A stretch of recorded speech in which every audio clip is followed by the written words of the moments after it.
Taller Introducción a la Programación Creativa con Processing.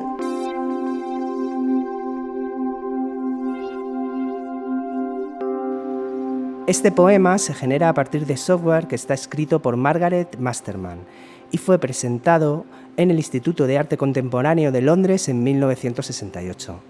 Puede gustarnos más o menos la poesía, pero la exposición fue muy importante por su énfasis inicial en el uso de la computadora como máquina de procesamiento del lenguaje. Un error común sostiene que la programación de computadoras es aplicable únicamente a los campos técnicos, pero esto puede ser un ejemplo de cómo puede ser abordada con un énfasis en el lenguaje.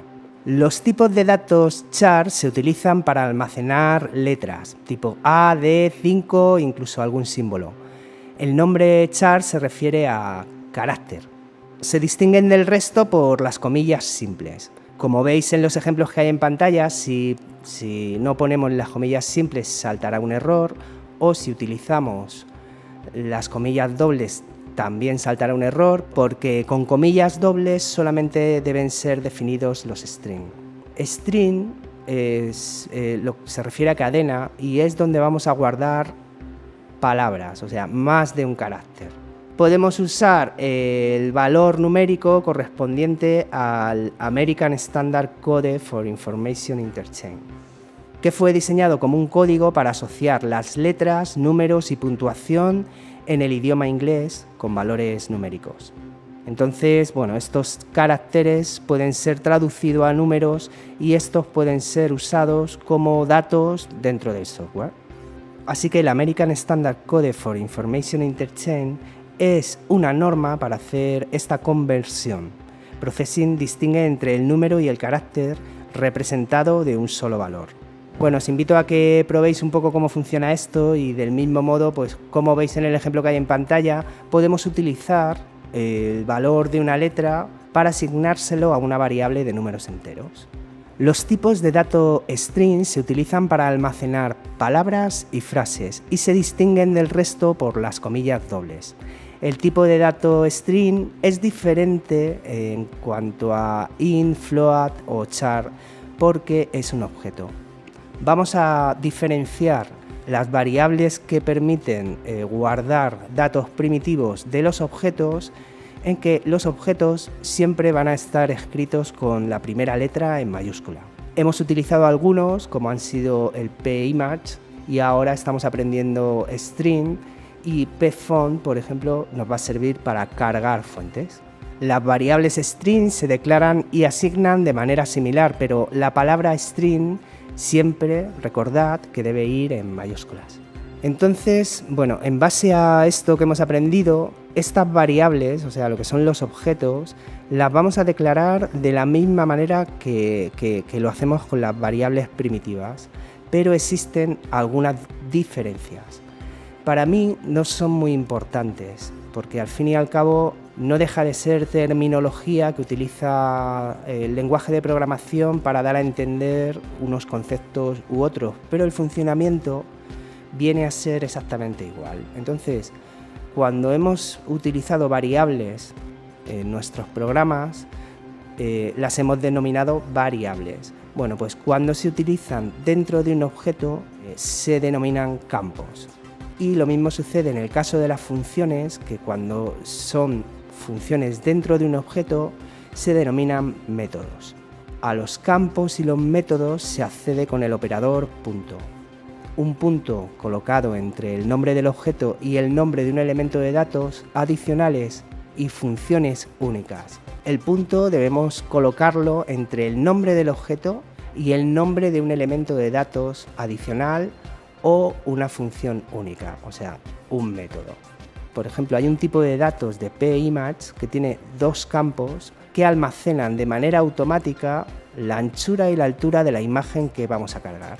Como veis, una vez cargada la imagen, podemos obtener esos datos simplemente accediendo a través de img.width o, en el caso de la altura, img.height. Lo mismo sucede con el resto de los objetos. Todos los objetos contienen a la vez dentro funciones o variables que nos permiten utilizarlas para trabajar con nuestros programas. En el caso de las variables de anchura y altura de un pImage, por ejemplo, solo se pueden leer, o sea, no podemos modificarlos.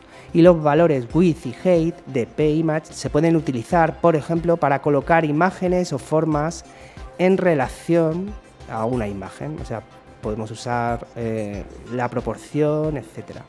El objeto pImage tiene muchas más funciones para manipular los píxeles que veremos con detenimiento en los próximos capítulos. He puesto este ejemplo de pImage para que os hicieseis una idea con un objeto con el que ya habíamos trabajado. Vamos a centrarnos a partir de ahora en lo que son los streams. El stream tiene varios métodos que lo que nos proporciona es información con respecto a la cadena de texto que estamos analizando.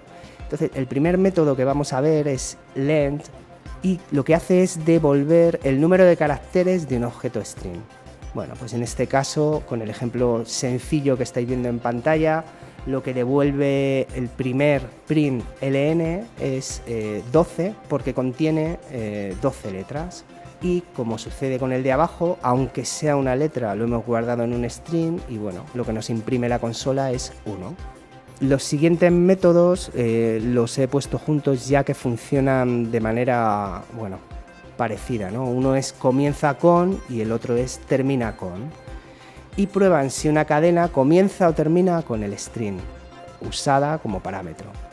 Entonces, vemos de nuevo el ejemplo de player piano, que compruebe si nuestro string comienza con player. En el caso de que sea correcto, nuestra consola imprimirá verdadero y en el caso contrario, pues imprimirá falso. El método char_add se utiliza para leer un carácter único dentro de una cadena. Este método tiene un parámetro para definir el carácter que se devuelve. Vamos a ver este ejemplo con la palabra verde que la hemos guardado en un string denominado S y como veis debajo de la palabra verde empiezo a contar desde 0. En programación siempre tenemos que empezar a contar desde 0. Cuando yo le digo con el método char_add que me devuelva una posición, lo que me devuelve es la posición 0 que corresponde a la letra V.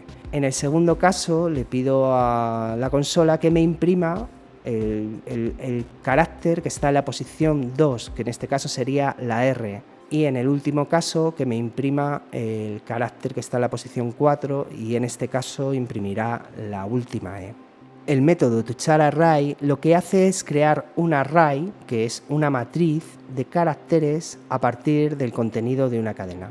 Vuelvo a poner la palabra verde, ¿no? La guardo dentro de un string denominado S y como veis vuelvo a poner de nuevo los números debajo de cada una de las letras.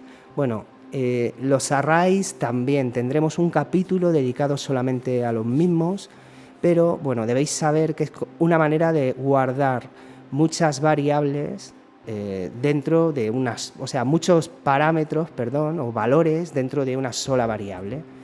Son muy utilizados y muy efectivos, así que tendremos que dedicarle un capítulo simplemente a los mismos, pero lo que quiero que entendáis de nuevo es que siempre los números y concretamente también los arrays comienzan desde el número 0. Entonces, cuando le decimos que nos imprima el valor o la posición de la variable 0 que está guardada en el array char_c, pues lo que hace es imprimirnos la primera letra, la V. Y en el segundo caso, cuando le decimos que nos imprima la posición número 1, imprimiremos la consola, imprime la E.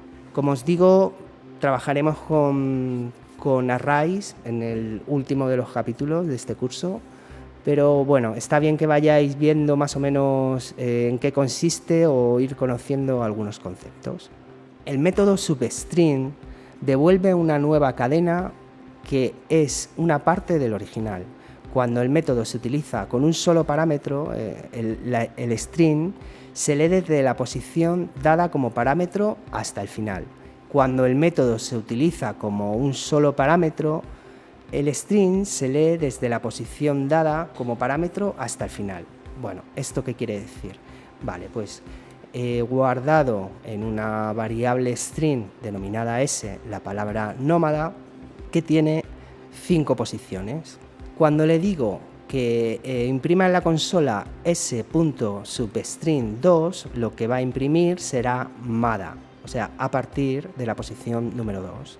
Cuando le digo que s.substring4, lo que va a imprimir va a ser a partir del 4, incluyendo el mismo. En cambio, si utilizo 2 parámetros, lo que va a hacer es imprimir lo que se encuentra entre esos 2 parámetros. En el tercer caso lo que hago es que me imprima desde el 1 hasta el 4. Entonces el resultado será OMA. Fijaos que el 4 no se incluye, o sea, no entraría dentro de esta selección. El 1 sí entraría, pero el 4 no entraría, o sea, utilizaría la posición 1, 2 y 3. Podemos también pedirle que, dependiendo del largo de lo que es nuestra cadena, pues determine la posición que debe mostrar. En este caso le digo que imprima en la consola desde la posición 0 hasta la posición del largo de mi string menos 1. Entonces, en este caso imprimirá nomad. Vamos a ver los últimos. El método toLowerCase devuelve una copia del string con todos los caracteres en minúscula. Y el caso contrario, el método toUpperCase hace lo mismo pero en mayúscula. Entonces, viendo el ejemplo en pantalla, lo que hace el primero es imprimir nómada todo en minúscula y lo que hace el segundo es imprimir nómada todo en mayúscula. Debido a que el tipo de datos string es un objeto, no es posible comprobar que 2 cadenas son exactamente iguales con operadores relacionales igual.